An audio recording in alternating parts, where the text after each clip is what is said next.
Saving account में, बचत खाते में हमें कितना पैसा रखने चाहिए।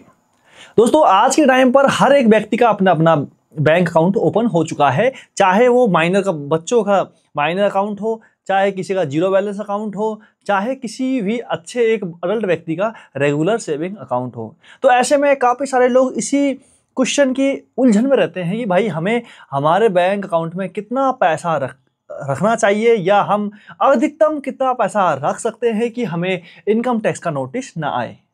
तो दोस्तों मेरा खुद का पहले स्टूडेंट अकाउंट था, उसके बाद मैंने इसको रेगुलर अकाउंट बनाया, आज मैंने अपना करंट अकाउंट ओपन करवाया है। तो ऐसे ही क्योंकि इसकी जरूरत पड़ गई थी फाइनल जाके। दोस्तों मैं डायरेक्ट ही किसी कानून नियम या कोई अधिनियम को आपको न बताते हुए डायरेक्ट और एक कैजुअल तरीके से आपको जानकारी देने वाला हूं। तो बने रहिए इसी वीडियो में।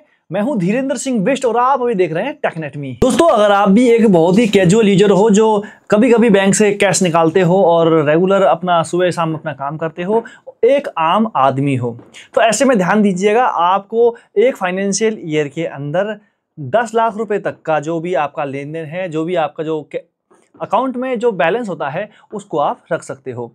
देखो सेविंग अकाउंट के अंदर आप 10 लाख, 20 लाख, 30 लाख कितना भी पैसा रख सकते हो, लेकिन सरकार जो ऊपर गवर्नमेंट बैठती है वो आपको 8 लाख, 8.5 लाख, 9 लाख रुपए के आसपास जैसे आपका बैलेंस हो जाएगा ना, जब आप अपना कैश जमा करा लोगे अपने बैंक अकाउंट में, उसके बाद आपसे वो कारण बताओ नोटिस भेज देगी कि भैया ये पैसा जो है आपको कहाँ से मिला है, क्या आपके बिजनेस से आया है, या आपका किस टाइप का ये पैसा है जिसे आपने अपने बैंक अकाउंट में रखवाया है।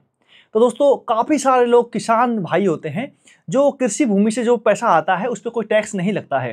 तो ऐसे में काफ़ी सारे जो किसान होते हैं वो अपना पैसा ज़्यादातर सेविंग अकाउंट में रखा लेते हैं और उस पर कोई भी टैक्स नहीं लगता है, क्योंकि किसानी पे और जो एग्रीकल्चर सेक्टर से जो भी पैसा आता है उस पर टैक्स नहीं लगता है।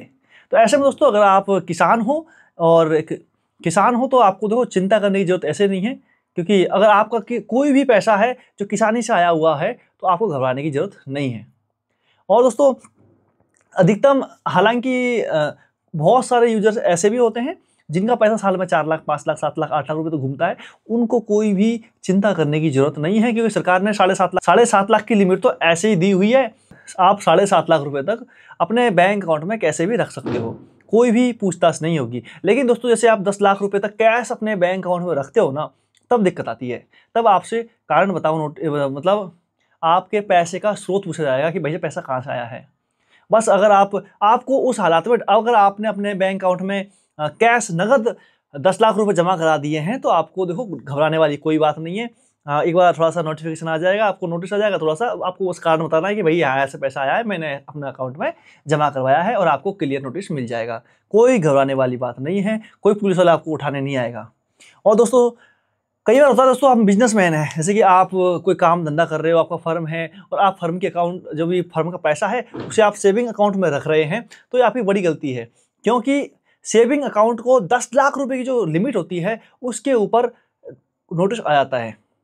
लेकिन जो आपका फर्म है, फर्म का अलग से करंट अकाउंट ओपन होना चाहिए। अगर आप करंट अकाउंट का उपयोग करते हैं तो उसमें उसकी लिमिट 50 लाख रुपए की होती है। अगर आप करंट अकाउंट का उपयोग 50 लाख रुपए तक का रखने में और 50 रुपए तक की लेन देन कर रहे हैं उसमें, तो आपको कोई भी नोटिस नहीं आएगा और आपसे ज़्यादा पूछा नहीं जाएगा। साल के लास्ट में आपको ITR अपनी फिल कर देनी है, जिसमें आप अपना नफ़ा नुकसान उधर बता दोगे और क्लियर कर दोगे, भाई ये पैसा यहाँ से आया, ये पैसा यहाँ से आया है। तो ऐसे में आपका जो CA है आपको एक अच्छी जानकारी दे पाएगा। दोस्तों ऐसी कोई लिमिट नहीं है कि आप अपने सेविंग अकाउंट में इतना पैसा रख सकते हो। आप अपने सेविंग अकाउंट में कितना भी पैसा रख सकते हो, लेकिन आपको 10 लाख के बाद में एक अपने पैसे का स्रोत बताना होता है कि भाई ये पैसा यहाँ से आया हुआ है और ये पैसा मेरा इस काम करके को कमाया हुआ है। बस इतना ही आपको थोड़ी बहुत प्रॉब्लम आने वाली है। तो इतनी ही जानकारी थी, आपको घबराने की कोई भी दिक्कत नहीं है। बाकी कुछ प्रॉब्लम आए इस संबंधित नीचे कमेंट जरूर कीजिएगा। मैं हूँ धीरेन्द्र सिंह बिष्ट और आप अभी देख रहे हैं टेकनेट मी।